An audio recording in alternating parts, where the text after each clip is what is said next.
رب اشرح لي صدري ويسر لي أمري واحلل عقدة من لساني يفقه قولي۔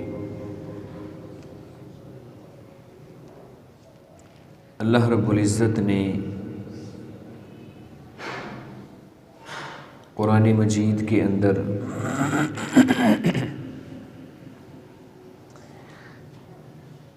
جنتی لوگوں کا ایک پروٹوکول بیان کیا ہے۔ قیامت والے دن جو لوگ اللہ کے سامنے حساب دے کر اپنے امتحان کو پاس کر لیں گے، جن کے اوپر اللہ رب العزت راضی ہو جائے گا،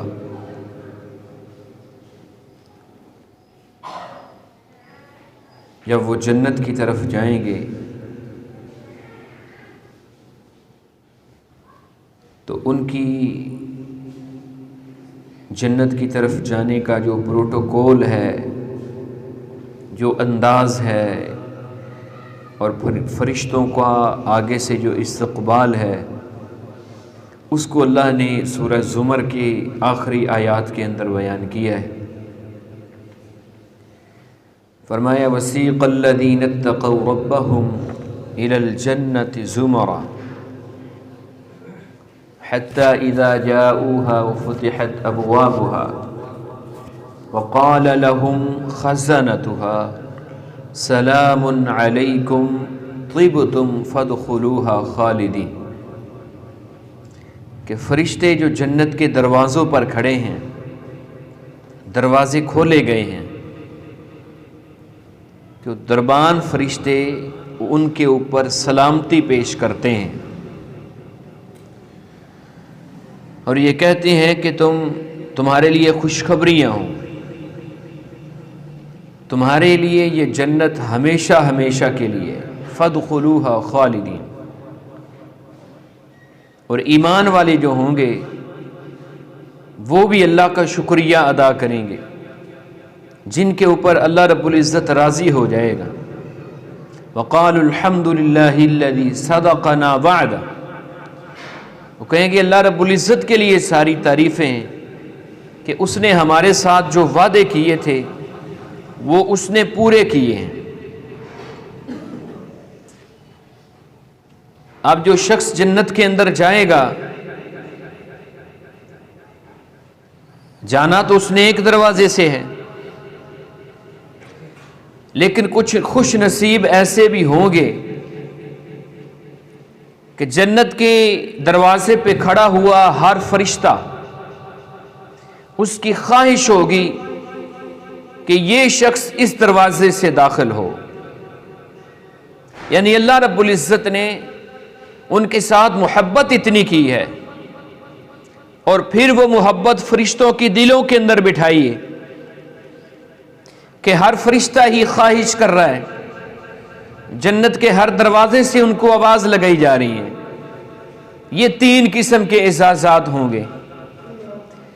ایک تو کچھ لوگ ایسے ہوں گے کہ جن کے لیے صرف جنت کے دروازے کھل جائیں گے، 8 دروازے کھل جائیں گے۔ دوسرا گروہ وہ ہوگا کہ جن کے لیے اللہ رب العزت انتخاب کریں گے کہ تم نے فلاں دروازے سے داخل ہونے، اور تیسرا گروہ جن کو فرشتے پکار لگائیں گے کہ آؤ اس دروازے سے جنت کے اندر داخل ہو جاؤ۔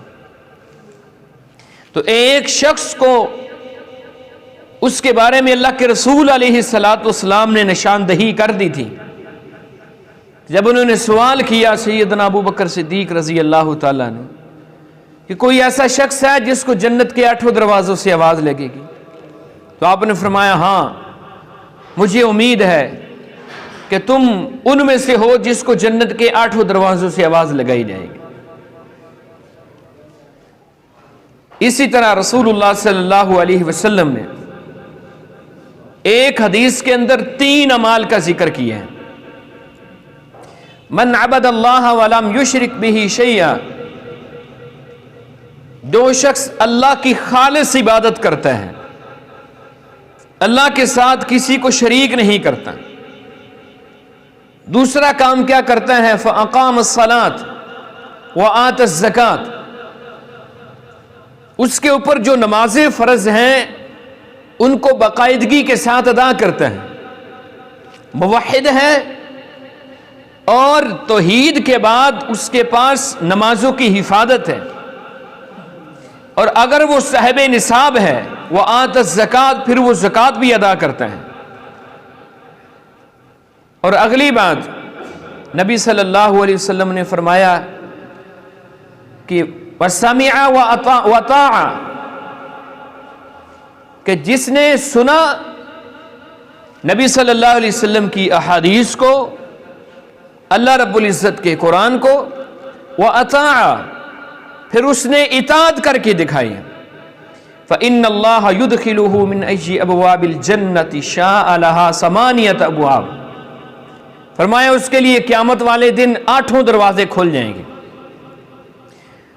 آواز لگے گی کہ اس دروازے سے جنت کے اندر داخل ہو جائے۔ یعنی 4 کام اللہ کے رسول علیہ السلام نے بتائے کہ جو اپنے کلمے کے اندر سچا ہے، اس نے پڑھ لیا اشہدو اللہ الہ الا اللہ وحدہ لا شریک لہ، کلمے کے اس جز کے اوپر اپنے اعمال کو پرکھا ہے، اپنے عقائد کو پرکھا ہے، عقائد کی مضبوطی ہے اس کے اندر، اللہ کے ساتھ شرک نہیں کرتا، اور اگلی بات فرمایا نمازوں کی حفاظت کرنے والا، زکوٰۃ ادا کرنے والا، اور چوتھی بات جو بات سنی ہے پھر اس کے اوپر عمل کرنے والا ہے۔ اے گلو کی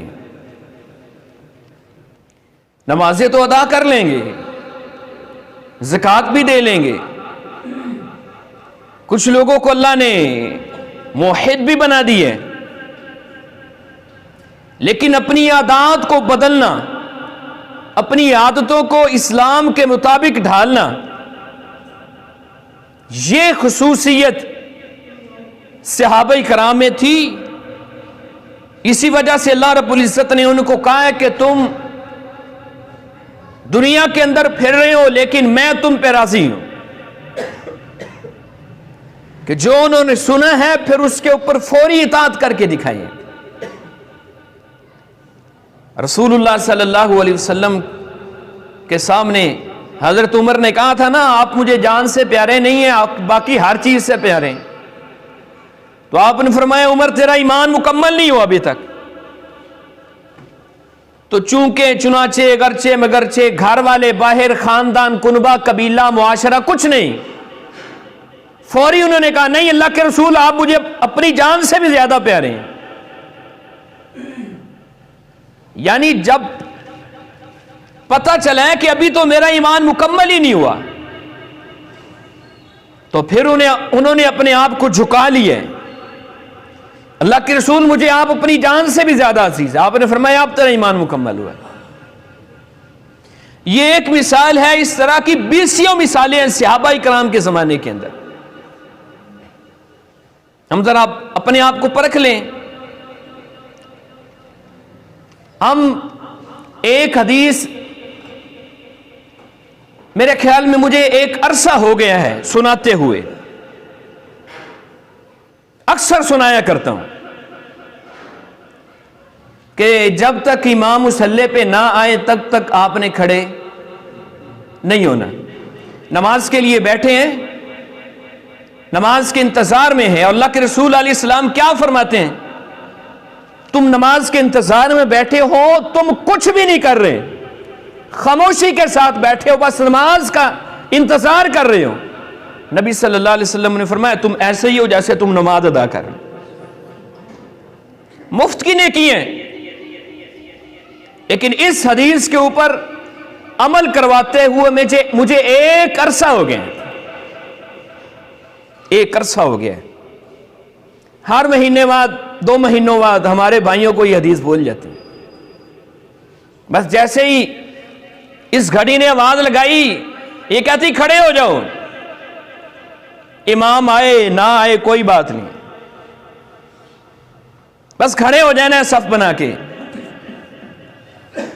یا پیچھے جھانکنا شروع کر دینے، ہم اس گھڑی کے پابند نہیں، رسول اللہ صلی اللہ علیہ وسلم نے نمازیوں کو امام کا پابند بنایا، گھڑی کا پابند نہیں بنایا۔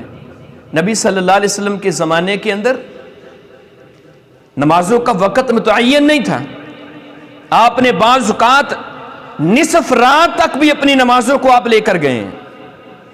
جب آپ دیکھتے صحابہ کرام جمع ہو گئے ہیں تو اس وقت آپ نماز جماعت کروا دیتے۔ یہ ایک حدیث ہے۔ اسی طرح یہ حدیث میں نے 12 دفعہ سنائی ہے کہ جب آپ نے نماز ادا کر لی ہے،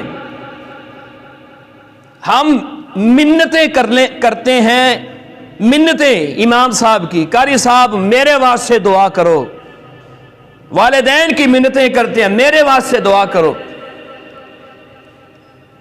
ادھر اللہ نے اپنے کچھ مقرر فرشتوں کو مقرر کیا ہے، کس لیے؟ جو نماز ادا کرنے کے بعد اپنی جگہ پہ بیٹھیں، اپنی جگہ پہ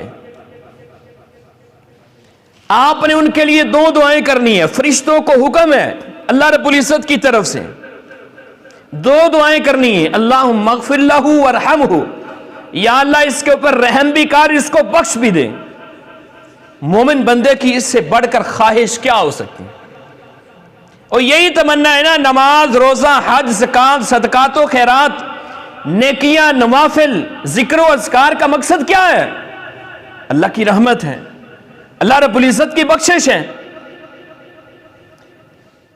محنت کر رہے ہیں، ادھر فرشتوں کی اللہ رب العزت نے ڈیوٹی لگائی ہے کہ میرے ان بندوں کے لیے دعا کرنی ہے۔ تو کیا خیال ہے جب اللہ خود ڈیوٹی لگائے گا تو فرشتے کی دعا تو قبول کرے گا کہ نہیں کرے گا جی؟ کیوں جی، کرے گا کہ نہیں کرے گا؟ ہم یہ ایک سنہری موقع فضول ضائع کر دیتے ہیں۔ جیسے ہی نماز کا سلام پھیرا، یہاں سے نمازی اٹھتے ہیں، پچھلی صف میں جا کے بیٹھ جاتے ہیں۔ اتنا بڑا اعزاز کہ اللہ کی بخشش مل رہی ہے، اتنا بڑا اعزاز کہ اللہ کی رحمت مل رہی ہے، اللہ کی رحمت مل رہی ہے مفت کے اندر، گارنٹی شدہ مغفرت، گارنٹی شدہ رحمت، جس کے اندر شک کی کوئی نہیں ہے۔ اللہ کے رسول علیہ السلام کی حدیث، سورج مشرق کی بجائے مغرب سے نکل سکتا ہے، لیکن اللہ کے پیغمبر کی حدیث کے اندر شک نہیں ہو سکتا۔ ایمان ہے ہر مومن اور مسلمان کا ہونا چاہیے۔ پھر ہم یہ مفت کی نیکیاں کیوں نہیں لیتے؟ سمعنا و اطعنا، جب بندہ کلمہ پڑھ لیتا ہے تو پھر بیعت کرتا ہے اللہ کے رسول علیہ السلام کے ہاتھ کے اوپر، کس چیز کی؟ سمعنا و اطعنا، جو میں نے سنا ہے اس کے اوپر عمل کرنا ہے، یہ کام ہے۔ یہ 1-2 مثالیں ہیں، اس طرح کی 20 اعمال ہیں۔ ہمیں عرصہ ہو گیا جمعہ ادا کرتے ہوئے، عرصہ ہو گیا درس و دروس سنتے سناتے ہوئے، لیکن اپنے آپ کو بدلنے کے لیے تیار نہیں ہے۔ ملک کیسے بدلے گا؟ معاشرہ کیسے بدلے گا؟ ایک عمران خان کیا لاکھوں عمران خان آ جائیں پاکستان کو بدلنے کے لیے، ایک نواز شریف کیا لاکھوں نواز شریف آ جائیں پاکستان کو بدلنے کے لیے، میں اپنے آپ کو بدلنے کے لیے تیار نہیں ہوں تو پاکستان نہیں بدل سکتا، میرا معاشرہ نہیں بدل سکتا۔ اللہ کے رسول علیہ السلام نے جب اس معاشرے کی تربیت کی تھی، آپ نے نیچے سے اوپر لے کر گئے ہیں۔ آپ ایسے افراد اللہ کے رسول علیہ السلام نے تیار کیے ہیں، پردوں کے اندر انہوں نے غلطیاں کی ہیں، چھپ کر، جب احساس ہوا ہے تو خود اللہ کے پیغمبر علیہ السلام کے پاس آئے ہیں، اللہ کے نبی غلطی ہو گئی ہے، میرے اوپر حد قائم کریں۔ اللہ کے رسول علیہ السلام نے ایسے تربیت کی ہے، ان اللہ لا یغیر ما بقوم حتی یغیروا ما بانفسہم، اللہ تعالیٰ کہتے ہیں یہ میرا ضابطہ ہے، جو قوم خود اپنے آپ کو نہیں نہ بدلتی، ہم بھی اس کو نہیں بدلتے ہیں، ہم بھی اپنے آپ، اللہ فرماتے ہیں ہم اس قوم کو نہیں بدلتے جو خود اپنے آپ کو نہیں بدلتی۔ اپنے اندر اس 5.5 فٹ 6 فٹ کے جسم کے اندر انقلاب لاؤ، خود آپ کے اندر جو ہے پھر معاشرے کے اندر انقلاب برپا ہوگا۔ مومن جو ہوتا ہے اس کی صفت یہ ہوتی ہے کہ جو وہ سنتا ہے اس کے اوپر عمل کر کے دکھاتا ہے۔ تو اس حدیث کے اندر نبی صلی اللہ علیہ وسلم نے 4 اعمال کا ذکر کیا ہے۔ توحید ہے اس بندے کے پاس، نماز ہے، زکوٰۃ ہے، جو بات سن لی ہے اللہ کے نبی صلی اللہ علیہ وسلم کی، اللہ کے قرآن کے، پھر اس کے اوپر عمل کر کے دکھایا ہے۔ نبی صلی اللہ علیہ وسلم فرماتے ہیں ایسے بندے کے لیے قیامت والے دن جنت کے 8 دروازے کھول دیے جائیں، جنت کے 8 دروازے۔ اگلی حدیث رسول اللہ صلی اللہ علیہ وسلم کی، صحابی بیان کرتے ہیں نبی صلی اللہ علیہ وسلم ایک دن خطبہ دے رہے تھے، خطبہ دیتے ہوئے نا آپ نے 3 دفعہ قسم اٹھائی، فرمایا مجھے قسم ہے اس رب کی جس کے قبضہ قدرت میں میں محمد کی جان۔ اتنی بات کر کے نبی صلی اللہ علیہ وسلم نے رونا شروع کر دیا۔ اللہ کے رسول صلی اللہ علیہ وسلم رو رہے ہیں، آپ نے اپنے سر کو نیچے جھکا لیا۔ یہ آپ دیکھیں سمعنا و اطعنا کی مثال۔ صحابی بیان کرتے ہیں، ابو سعید خود حضرت ابو ہریرہ رضی اللہ تعالیٰ عنہ حدیث کے راوی، وہ کہتے ہیں جیسے ہی اللہ کے رسول علیہ السلام نے اپنا سر نیچے کیا، ہر صحابی نے اپنا سر جھکا لیا۔ ہم پریشان تھے اللہ کے رسول کیوں رو رہے ہیں؟ پھر اس کے بعد آپ صلی اللہ علیہ وسلم نے اپنا سر اٹھایا۔ سر اٹھانے کے بعد آپ نے فرمایا میرا جو امتی ما من عبد یصلی صلوات الخمس، 5 نمازیں عطا کرتا ہے، رمضان المبارک کے روزے رکھتا ہے، زکوٰۃ ادا کرتا ہے، اور 7 گناہوں سے بچتا ہے، اجتناب کرتا ہے۔ کتنے گناہ؟ 7 گناہ۔ نماز، زکوٰۃ، روزے، یہ کام کرنے ہیں، 7 گناہوں سے بچنے والا انسان، نبی صلی اللہ علیہ وسلم فرماتے ہیں قیامت والے دن ایسے بندے کے لیے اللہ جنت کے 8 دروازے کھول دے۔ اور وہ 7 گناہ کون سے ہیں؟ ایک اور حدیث کے اندر نبی صلی اللہ علیہ وسلم نے ان گناہوں کی نشاندہی فرمائی۔ آپ نے فرمایا میرے صحابہ 7 ہلاک کر دینے والے گناہوں سے بچنا، 7 ہلاک کر دینے والے گناہ۔ اللہ کے پیغمبر کون سے گناہ ہیں؟ سب سے پہلے آپ نے فرمایا الشرک باللہ، اللہ کے ساتھ شرک کرنا۔ یہ بندے کے اعمال کو، بندے کی دنیا و آخرت کو برباد کر کے رکھ دیتا ہے، ہلاک کر کے رکھ دیتا ہے یہ گناہ، کہ انسان اللہ کے ساتھ کسی دوسرے کو شریک کرے۔ اور دوسرا گناہ فرمایا جادو ٹونا، جادو ٹونا کروانے والا ہلاک ہو جاتا ہے، دنیا کے اندر بھی آخرت کے اندر بھی برباد ہو جاتا ہے۔ اور تیسرا گناہ کسی مسلمان کو ناحق قتل کرنا۔ اور چوتھا گناہ آپ نے فرمایا وَأَكْلُ الرِّبَا، سود کھانے والا، دنیا بھی برباد آخرت بھی برباد، دنیا کے اندر بھی ہلاکت کی طرف جا رہا ہے، آخرت کے اندر بھی ہلاکت کی طرف جائیں۔ کتنا بڑا گناہ ہے سود کھانا۔ ایک شخص اگر زنا کرتا ہے نا، ایک شخص، اللہ کے پیغمبر علیہ الصلوۃ والسلام کا دیا ہوا دین کتنا خوبصورت ہے۔ فرمایا کہ جانور کو بھی اگر ذبح کرنا ہے تو اس کے ساتھ بھی احسان کرنا ہے۔ کیا احسان ہے؟ فرمایا اپنی چھری کو اچھی طرح تیز کر تاکہ جانور کو تکلیف نہ ہو۔ اتنا خوبصورت دین۔ ادھر زانی کی سزا کیا بتائی ہے؟ شادی شدہ زانی کس قدر تکلیف دہ موت ہے اس کی، آدھا زمین کے اندر گاڑ کے ایک ہی مرتبہ تلوار کے ساتھ اس کی گردن کو نہیں اتارنا، اس کو پتھر مار مار کے رجم کرنا ہے، پتھر مار مار کے، ہر پتھر کے اوپر اس کو تکلیف پہنچے گی۔ یہ زانی کی سزا ہے۔ اور یہ سود کھانے والا فرمایا 36 مرتبہ زنا کرنے کے برابر ہے۔ 36 مرتبہ زنا کرنے کے برابر۔ اس کے اور کیا گناہ ہیں، یہ ایک الگ موضوع ہے۔ تو بہرحال آپ نے فرمایا ہلاک کر دینے والے گناہوں میں سے ایک گناہ سود کھانا ہے۔ اور آپ نے فرمایا وَأَكْلُ مَالِ الْيَتِيمِ، یتیم کا مال ناحق کھانے والا۔ یتیم کا مال کھانے والا. اور اسی طرح آپ نے فرمایا کہ میدان جنگ سے بھاگنا یہ بھی کبیرہ گناہ ہے، ہلاک کر کے رکھ دیتا ہے. اور مومنات گھروں کے اندر بیٹھی ہوئی با پردہ پاکیزہ خواتین کے اوپر تہمت لگانا، فرمایا یہ 7 گناہ ہلاک کر دینے والے ہیں. نبی صلی اللہ علیہ وسلم فرماتے ہیں جو ان 7 گناہوں سے بچتا ہے، 7 اس کے پاس توحید ہے، نماز ہے، روزے ہیں اور زکوٰۃ ہے، اس کے لیے جنت کے 8 دروازے کھول دیے جائیں. اور اگلی حدیث نبی صلی اللہ علیہ وسلم نے فرمایا من توضع، جو شخص وضو کرتا ہے، فقال اشہد اللہ الہ الا اللہ وحدہ لا شریک لہ واشہد ان محمدا عبدہ ورسولہ.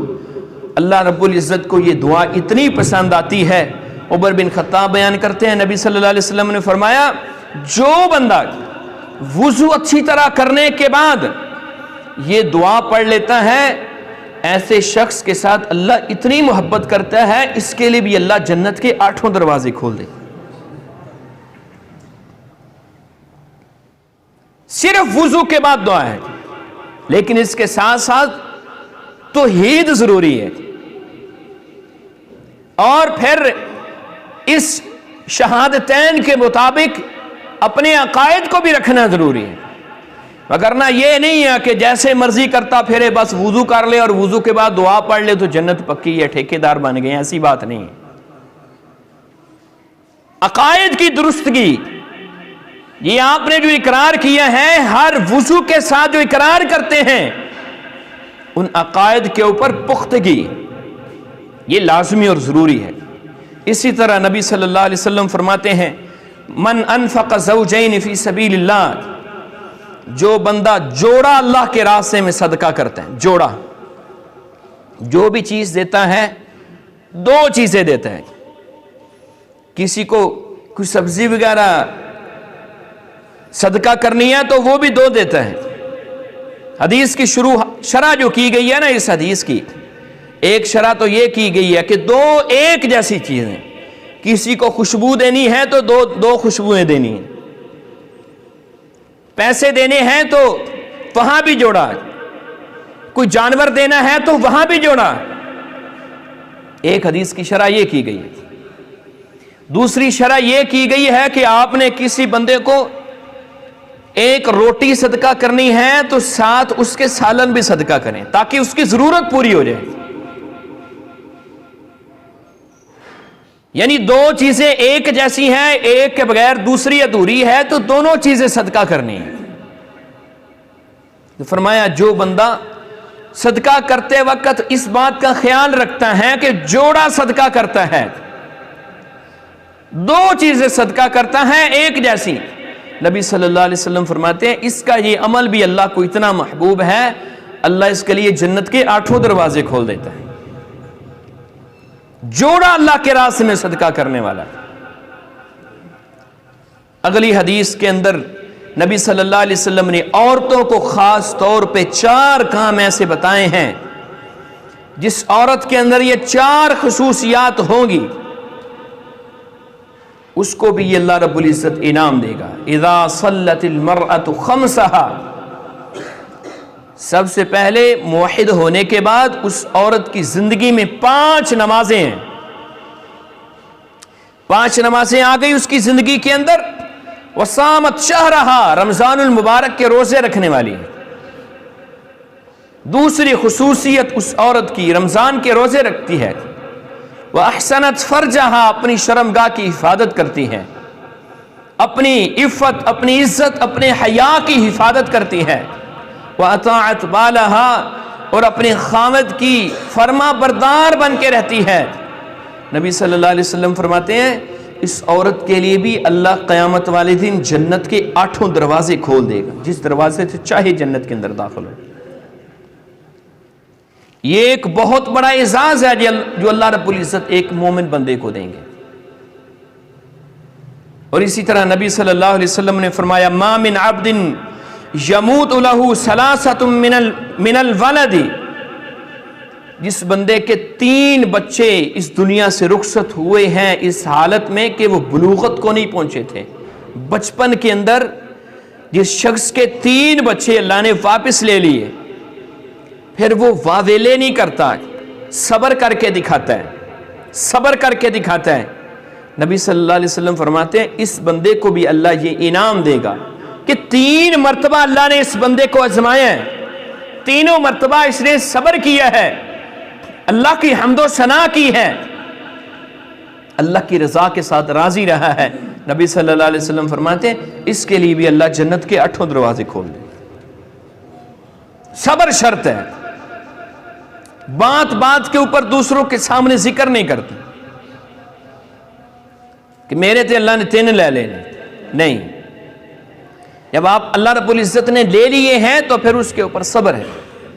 بلکہ ایک حدیث ہے نبی صلی اللہ علیہ وسلم کی، کسی بندے کا لخت جگر بیٹا بیٹی اللہ لے لیتا ہے، فرشتے اللہ کے پاس پہنچتے ہیں، اللہ پوچھتے ہیں کس حالت میں چھوڑ کے آئے ہو بندے کو، کس حالت میں چھوڑ کے آئے ہو؟ فرشتے کہتے ہیں یا اللہ تیری حمد کر رہا تھا، تیری تعریف کر رہا تھا، لیکن ایک محبت تو تھی نا اولاد کی، آخر جگر کا ٹکڑا الگ ہوا ہے، تو جب محبت جاگتی ہے تو پھر انا للہ و انا الیہ راجعون پڑھ رہا تھا۔ اس کے علاوہ اس کی زبان پہ ہم نے کچھ نہیں سنا، کسی قسم کا کوئی واویلا، اللہ کی ذات کے اوپر کوئی اعتراض، کچھ نہیں۔ اللہ فرشتوں کو حکم دیتا ہے میرے اس بندے کے لیے جنت کے اندر ایک محل بنا دو، اس کے اوپر ایک تخت فٹ کر دو، یہ اس بندے کا محل ہے جس نے مصیبتوں کے اندر بھی اللہ کی حمد و ثنائی بیان کی۔ نبی صلی اللہ علیہ وسلم کو دیکھیں، آپ کی زندگی کے اندر آپ کا بیٹا فوت ہوتا ہے، اچھا صبر کہتے کس کو ہیں؟ صبر کہتے ہیں آپ اپنی زبان سے نہ روئیں، ایک ہے زبان کا رونا، ایک ہے آنکھ کا رونا۔ آنکھ کے رونے سے اللہ کے رسول علیہ السلام نے منع نہیں کیا ہے، ایک محبت ہے جاگتی ہے انسان کی، آنکھوں سے آنسو جاری ہوتے ہیں تو پھر اس کے اندر انسان کے اختیار ہی نہیں رہتے۔ زبان آپ کے اختیار کے اندر ہے، زبان آپ کے اختیار کے اندر۔ آپ کا بیٹا ابراہیم فوت ہوا تو اللہ کے رسول علیہ السلام نے اس کو اپنے اس طرح ہاتھوں پہ اٹھایا، ہاتھوں پہ اٹھانے کے بعد صحابی بیان کرتے ہیں کہ آپ کی آنکھوں سے آنسو نکل رہے تھے، تو صحابی نے سوال کیا اللہ کے رسول آپ بھی رو رہے ہیں، آپ بھی رو رہے ہیں، آپ تو لوگوں کو صبر کی تلقین کرنے والے ہیں۔ تو آپ نے اس وقت فرمایا میرے صحابہ اللہ نے آنکھوں کے رونے سے منع نہیں کیا، یہاں تو کسی کا کوئی اختیار ہی نہیں ہے، زبان کے رونے سے منع کیا ہے، زبان کے رونے سے اللہ کی ذات کے اوپر اعتراض۔ اور آپ نے کیا فرمایا تھا؟ آپ نے یہی فرمایا تھا، امت کو سبق دے دیا کہ آپ نے کیا کہنا ہے مصیبت کے اندر۔ آپ کی آنکھوں سے آنسو جاری ہیں، آپ نے اپنے بیٹے کو ہاتھوں پہ اٹھایا ہوا ہے اور آپ فرما رہے ابراہیم تیری جدائی نے تکلیف بڑی دی ہے، جدائی کا دکھ بہت ہوا ہے، لیکن محمد اپنی زبان سے کوئی ایسا جملہ نہیں کہے گا جس سے آسمان کا رب ناراض ہو جائے۔ یہ سبق دیا ہے کہ آپ نے مصیبتوں کے اندر، پریشانیوں کے اندر کیا کہنا ہے۔ اسی طرح رسول اللہ صلی اللہ علیہ وسلم کی زندگی کے اندر آپ کی 3 بیٹیاں بھی فوت ہوئی ہیں، اللہ کے رسول علیہ الصلوۃ والسلام نے خود بھی سبق کر کے دکھایا ہے، صحابہ کرام کو بھی صبر کی تلقین کی ہے، امت کو بھی صبر کی تلقین کی ہے۔ تو فرمایا یہ اعمال جو کرنے والا ہے، جو میں نے اعمال آپ کے سامنے بیان کیے ہیں، آپ کوشش کریں ان کے اوپر عمل کرنے کی۔ ان میں سے جو مشرک چیز ہے ہر حدیث کے اندر تقریباً آئی ہے، نماز، زکوٰۃ، رمضان کے روزے، اور ایک چیز سب سے اہم ہے وہ ہے سمعنا و اطعنا، ہم نے جو سنا اس کے اوپر عمل کر کے دکھانا۔ حدیث آپ نے سنی، ہمارے ایک ساتھی ہیں وہ بعض اوقات عصر سے لے کر عشاء تک نماز پڑھا کے مصلی پہ بیٹھے رہتے، سوال کیا گیا کہ آپ جاتے کیوں نہیں ہیں گھر بار کوئی کام وغیرہ؟ وہ کہتے ہیں میرے پاس کوئی کام نہیں ہے عصر سے لے کر عشاء تک کا، تو میں مفت کے اندر فرشتوں کی دعائیں بھی نہیں لے سکتا، کوئی کام بھی نہیں ہے پھر بھی مفت کے اندر فرشتوں کی دعائیں نہیں لے سکتا۔ تو یہ اعزاز لینے کی کوشش کریں۔ نماز آپ نے ادا کی ہے، کوشش کریں جب ہم حدیث سے تھوڑے سے پیچھے ہٹتے ہیں نا، میں مختصر وقت کے اندر بات کو ختم کرتا ہوں انشاءاللہ۔ بعض اوقات ہم گناہ کے ارتکاب کی طرف بھی چلے جاتے ہیں۔ اللہ کے رسول علیہ السلام نے کیا فرمایا تھا؟ نمازی کے آگے سے گزرنے والا، نمازی کے آگے سے گزرنے والے کو اگر پتہ چل جائے کہ یہ کتنا بڑا گناہ ہے، وہ 40 تک ٹھہرا رہے۔ صحابی بیان کرتے ہیں میں بھول گیا ہوں اللہ کے رسول علیہ السلام نے 40 دن کا ہے، 40 مہینے کا ہے یا 40 سال کا ہے؟ چلو کم بھی لگا لیں، 40 دن بھی اگر لگائے جائیں تو 40 دن کوئی تھوڑا وقت نہیں ہے کہ اگر پتہ چل جائے کہ گناہ کتنا ہے تو اس کو اگر 40 دن بھی ٹھہرنا پڑے تو یہ اپنی جگہ پہ ٹھہرا رہے، اپنے نمازی کے آگے سے نہ گزرے۔ ہمارے پیچھے جو نماز ادا کرنے والا ہے، پیچھے بعض اوقات ایسا ہوتا ہے پیچھے نمازی ادا کر رہے ہیں، آگے سے پوری کی پوری صف ہی خالی ہو جاتی ہے۔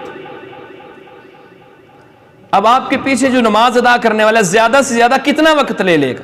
40 دن تو نہیں لے گا، کیوں جی؟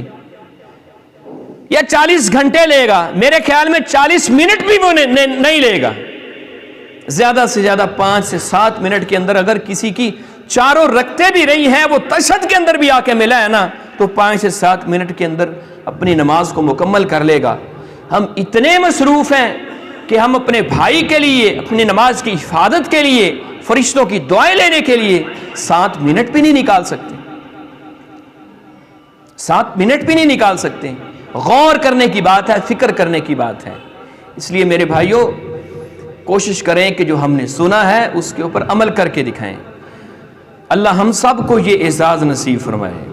اللہ ہم سب کے لیے جنت کے قیامت والے دن 8 دروازے کھول دیں، اور آئندہ جمعہ انشاءاللہ ہم جنت کے اندر داخل ہوں گے۔ کوشش کریں سارے بھائی وقت کے اوپر پہنچیں۔